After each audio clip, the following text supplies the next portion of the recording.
Hai girls, siapa di sini yang waktu kecil tuh pernah ngebayangin kalau kehidupan dewasa tuh keren banget? Dimana berangkat kerja di gedung yang tinggi, kalau kerja juga bawa tumbler yang cantik, imut, cute, tapi harganya selangit.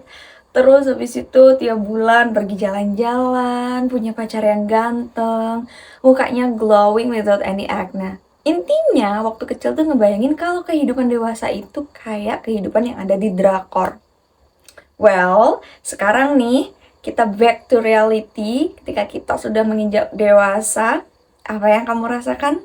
Apakah kehidupanmu seperti drama Korea yang kamu bayangkan ketika kecil? Atau malah kamu ngerasa setiap bangun pagi tuh draining energy, ngerasa capek banget karena kamu selalu dikejar-kejar sama kerjaan. Sampai-sampai kamu burn out, kamu stres kepikiran, mana sih kehidupan yang selalu aku impi-impikan ketika aku kecil? Kenapa kehidupanku kayak gini-gini aja? Wow, kalau kamu ngerasain ini sekarang, ini saatnya untuk aku bilang ke kamu, welcome to your quarter life glow down era. Halo, balik lagi di Rumpi Sehat bareng aku Nana. Kalau kamu suka self-talk, journaling, atau ngerumpi sehat tentang pembahasan cewek dewasa, this is your home base. Ya, ini rumahnya. Jadi, pastiin buat kamu subscribe channel ini sekarang juga. Dan follow Instagram aku @feminana dengan double A di akhir ya. Biar kamu tuh nggak ngerasa sendirian loh di era dewasa ini. Jadi, Tunggu apa lagi? Cepetan subscribe sekarang juga. Jangan lupa follow Instagram aku juga. kenapa sih nggak pernah ada yang ngasih tahu, ngasih bocoran, ngasih clue ke kita kalau di umur 20 tuh se-struggle ini? Di usia semuda ini kita udah dituntut untuk mandiri, punya pekerjaan tetap, punya pasangan. Intinya kita dituntut untuk serba bisa dan serba mampu.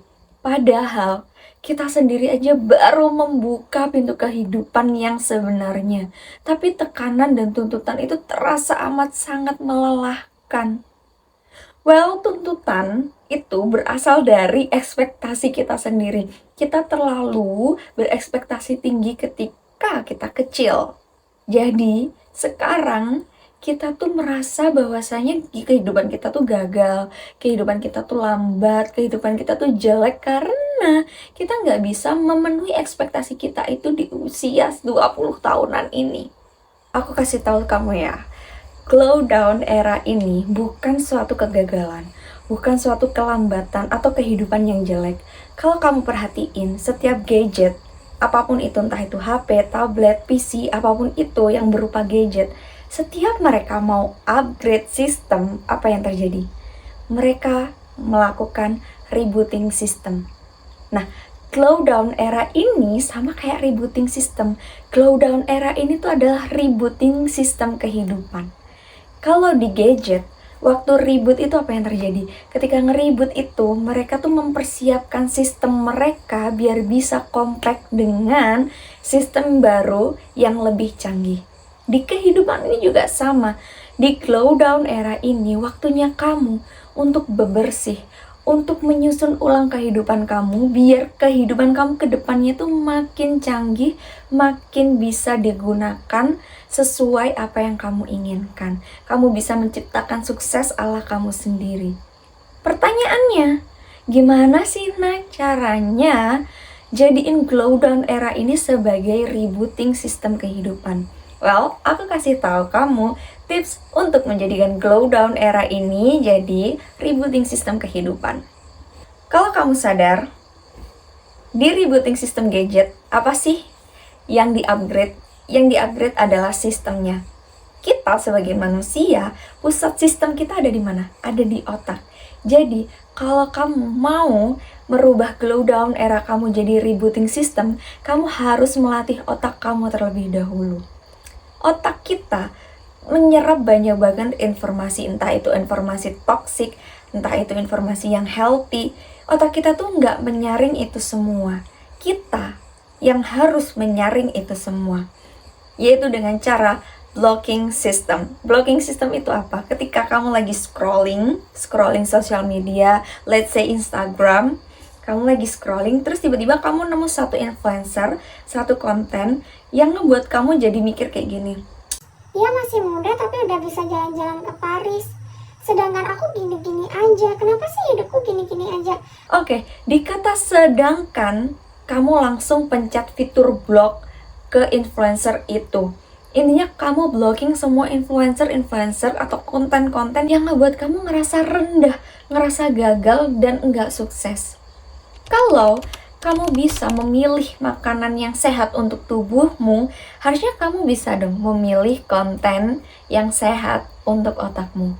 Setelah kamu melakukan blocking system, ngeblok konten-konten yang kurang bermanfaat atau konten-konten yang toksik, saatnya kamu memberikan amunisi sehat kepada otak kamu dengan cara shifting atau rearrange barang-barang yang ada di dalam kamar kamu.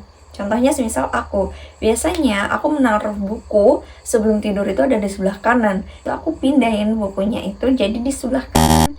Dan ketika aku bangun pagi itu kayak otak aku tuh langsung diberi sinyal bahwanya, hey, look at that, there is something shifting in there. Maksudnya kayak ada sesuatu tuh yang berubah di sana.